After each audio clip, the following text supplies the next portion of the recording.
As we promised you a few days ago after we had the initial meeting with the labor movement, we said we were going to reconvene today to keep the engagement on in order to diffuse the tension in the land as a result of the withdrawal of subsidy, which is a reality. Now, we are very happy to announce to Nigerians that this engagement has been very productive.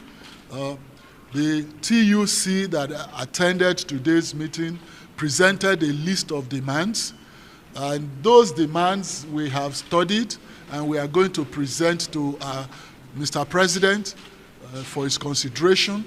But those demands, we can announce to Nigerians that a lot of the items on the list are not impracticable.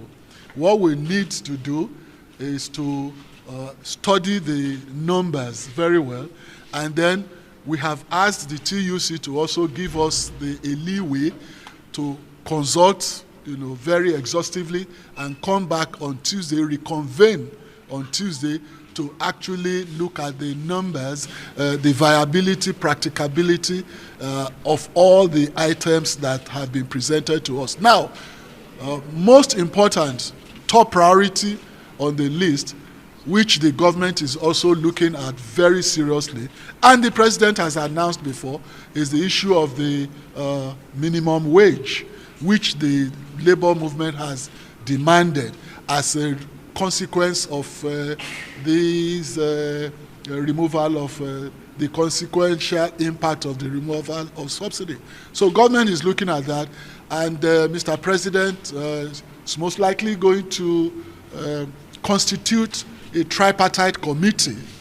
That is the committee of federal government and including the states, then the organized labor on the other part, and the private sector.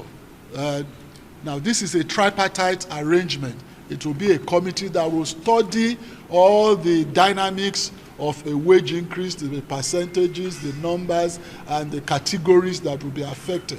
So by Tuesday, when we come back to reconvene and meet with the TUC again, the labor movement, we should have very concrete items to present to the world. But the most important thing for today is that we are making appreciable progress with the labor. Thank you very much. What other demands beyond? What other demands did they put on the table beyond the minimum wage, sir? Oh, it's a list, but we are not going to be listing all of those things. Now, we are not going to. The most important is the minimum wage. That is increase of minimum wage.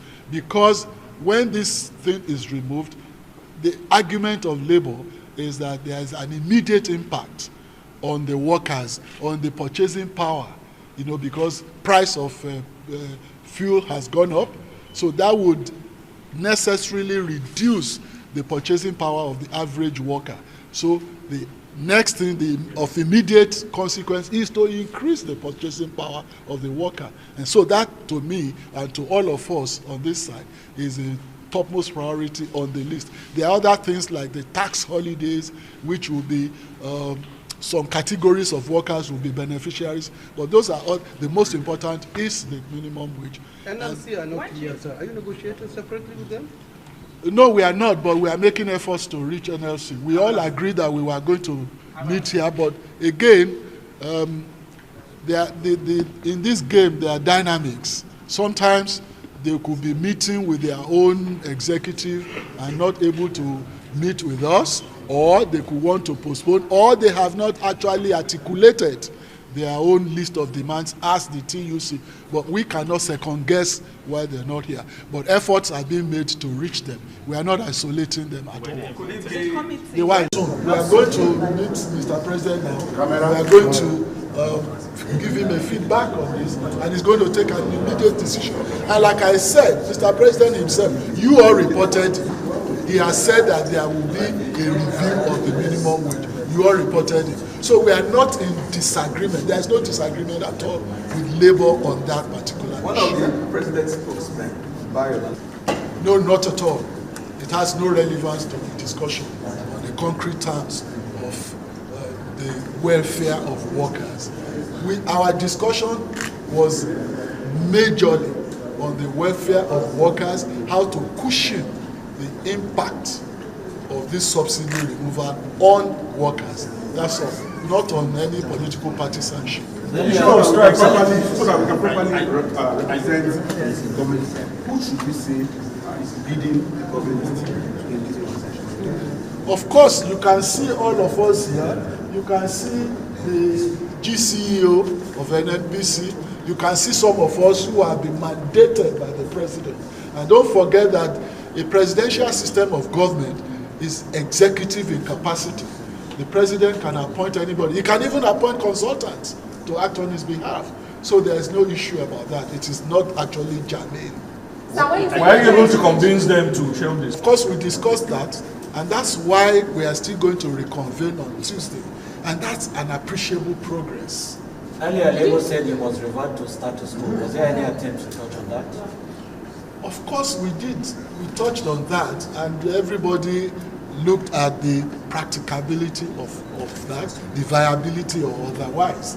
Now, the issue is that we will close all of those ones on Tuesday when we reconvene.